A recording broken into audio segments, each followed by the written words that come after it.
Hi, this is Scott Garibay, and today we're going to talk about Dungeons & Dragons 5th Edition, and we are specifically going to talk about we're going to talk about Dungeons & Dragons 5th Edition. We're going to talk about the John Mulaney rehab intervention, the John Mulaney intervention, and specifically we're going to talk about dungeon masters, dungeon players. What is our responsibility to the people at our table to identify problems and attempt to fix those problems in our dungeon players' lives, if we're the dungeon master, in our dungeon players' lives, or if we're a dungeon player, in our fellow dungeon players' lives. Let's talk about it. All right. So I'm a big stand-up comedian fan. Dave Chappelle is the GOAT, greatest of all time. But John Mulaney's high. He's like my favorites are Jim Gaffigan is actually just spectacularly funny. But John Mulaney he's definitely in my top 10, and he is fantastic. John Mulaney. So one of the things I've heard every stand-up show that John Mulaney's ever done. I've heard all his content, right? I also know which SNL skits he wrote, right? And I have followed his career, right? Well, one of the things is he talks about, for a long time when he would do stand-up, he would say, 10 years ago, I was a blackout drunk. And I did a lot of drinking, and I did a lot of drugs, and now I'm clean. And, because I'm clean, I'm able to do my stand-up. But here's a joke from when I was, blackout drunk, right? And you're like, ah, ha, ha, ha, because that's 10 years ago, and we can laugh about it now, right?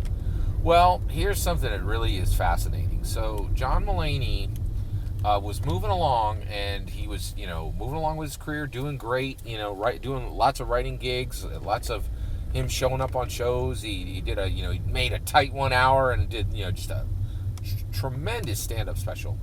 But then during COVID, during the 2020 mass debacle, he fell off. He fell off hard, and he went right back to hard drugs. And I'm not saying this because he says it. He went on Seth Meyers' late night talk show and said, I went on hard drugs, totally spun out, and then you, Seth Meyers, pulled together Fred Armisen and a whole bunch of people from SNL and a whole bunch of people who love me, and we all got together, and you guys did an intervention for me, and I went to rehab, and now I'm clean. Okay? And it's interesting because, John Mulaney was a functioning human being, and then he became a complete drug addict, and his friends, and get this, not only did his friends notice, but the public noticed, which comes back to, we live in a I've made this point before, but I'm going to double tap it here. We live in a post-secret world, right? People think they're keeping secrets from some people. They ain't nobody keeping nothing secret. You'll find right on this channel me talking about Chadwick Boseman. Chadwick Boseman did a video 6 months before he died. And I did a whole video on it, right? Because I was like, something looks off with Chadwick Boseman. And everybody was saying, they're like, something's wrong, right? Now, we just want to care for him and make sure that he's being cared for. But he's a public figure. We're fans. He did this video, and he does not look healthy in this video. Is he losing weight for a role? And there's no problem. Is he in trouble? Right? And this is a really strange space, right? Because where is it where we're getting into somebody's life, or where is it? Wait, I care about the next Avengers film. What's going on with Chadwick Boseman? Is Black Panther 2 going to be a thing? Do we need to start looking for the new actor now? Right? Chadwick Boseman's life is his life, but Black Panther is mine, right? It gets interesting, right? So Fred Armisen and Seth Meyers got Fred Armisen and a few other people together, and they did an intervention, and they said, you guys stop doing drugs and get into rehab, right? When we are sitting at the table, first of all, I don't think I'm ever going to have this problem at the table, at my table, because I hang out with different kind of people. Drugs and alcohol are literally just not part of our circle, right? Now, actually, some of my players do partake, but I've never seen any signs that they're partaking too much or anything like that. But we have problems, right? And so every single one of us around the table has real life problems. And I'll tell you right now, just like when John Mulaney was totally bombed out of his mind on some hard substance. You could see it on Seth Meyers. He did a bit on Seth Meyers like 10 months ago, or like 10, 14, like 10, 12, 14 months ago, somewhere in there. And now when you go, and when it came out, people were like, something's wrong with John Mulaney. There were hundreds of comments saying something's wrong, right? Like, there was no secret. People knew, right? Same at the D&D table, right? If 3 months ago, you're like, okay, tactical approach, right? Wizard, you're going to back up there. Paladin, you're going to be close to the door. I'm the ranger, and I'm going to have my bow out, right?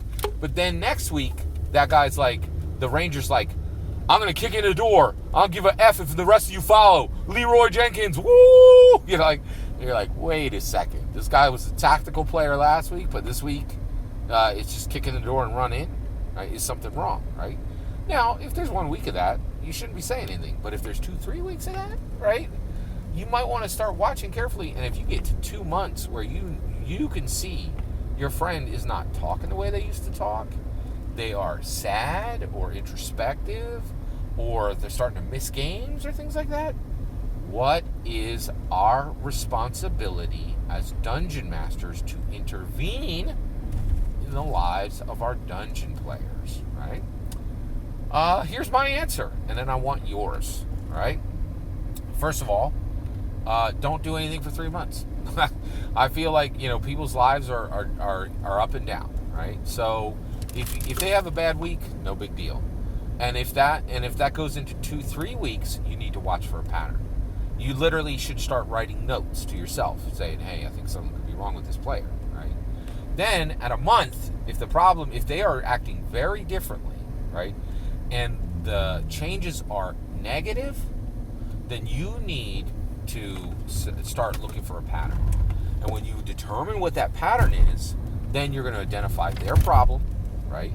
And you give another month to identify the problem, and then you give one more month to identify what you're going to do about it, right? That could be as little as having a conversation. That could be as much as saying, here's $300. I want you to go, I want you to go talk to a counselor once, right? Maybe I wish that was more helpful, or even just $300 and say, hey, can you go get a checkup at your doctor, right? It might be as little as a conversation. It may be as much as saying, you got a problem. I'm saying you have a problem right now, and I am committing myself to help with the problem. What do you need, right? Like, how do we get this solved? Can we talk? Can you tell me what's going on, right? So I think we need to give it 3 months, and then we need to identify the problem, watch for a pattern, determine our go-forward solution, right? And then this is very important. We offer help once, we address the situation once, and we do not repeat ourselves. This is a lesson I've learned in my life. Repeating yourself is a huge problem. People are smart, especially if you're playing Dungeons and Dragons. Dumb people do not get attracted to games that have 750 pages of rules to start, right? Like, it don't happen. You're not playing with dumb people, right? Like, that's ridiculous, right? And I've been hearing in my comments below, there's lots of poor people that love 750 page, or like, there's lots of people who have very little education and make virtually no money and are just super attracted to games with thousands of pages of reading. I'm not really fully, I'm very much not fully believing what I'm hearing in the comments there. If I'm wrong and there's lots of poor people, no education D&D crews out there, please let me know. I'd love to hear that from more than one source in my comments below, and even the person who said it in my comments. Thank you. I appreciate every comment, even if it's not what I'm believing. So you do not repeat yourself. It is really critical. You do not repeat yourself. And that's part of it too. So I think we should be monitoring our dungeon players for problems in their IRL lives. That's my take. Am I wrong? What do you think of my pattern? What do you think of... And I'm talking all about this because I really cared a lot about John Mulaney. I love his content. He's not just a celebrity to me. He's a longtime friend, right?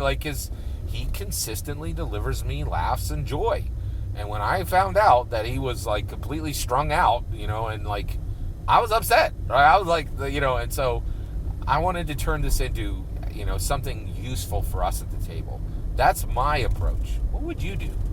Have you dealt with this in your own games? I'd love to hear your thoughts. Let me know in the comments below. Please consider subscribing, and have a wonderful millennium.